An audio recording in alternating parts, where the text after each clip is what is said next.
দোয়া কুনুত পারেন না বলে যারা ভয়েতে বেতের নামাজই পড়েন না, তারা শুনেন তিনটা কাজ আপনার জন্য রয়েছে।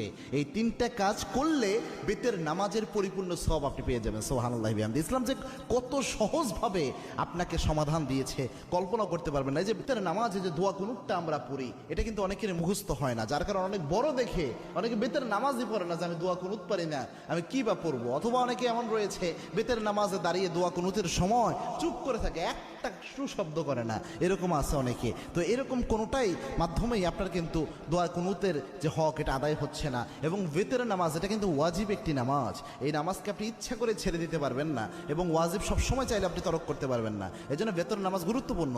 এবং কি আল্লাহর হাবিব সাল্লাল্লাহু আলাইহি ওয়াসাল্লাম বলতেন, ইন্নাল্লাহা বিতরুন ইউহিব্বুল বিতরা, আল্লাহ রাব্বুল আলামিন নিজে বেজরকে আল্লাহ রাব্বুল আলামিন নিজে ভালোবাসেন। সুবহানাল্লাহ। এবং আল্লাহর হাবিব সাল্লাল্লাহু আলাইহি ওয়াসাল্লাম সফর অবস্থায়ও প্রায় সময় চেষ্টা করতেন বেতের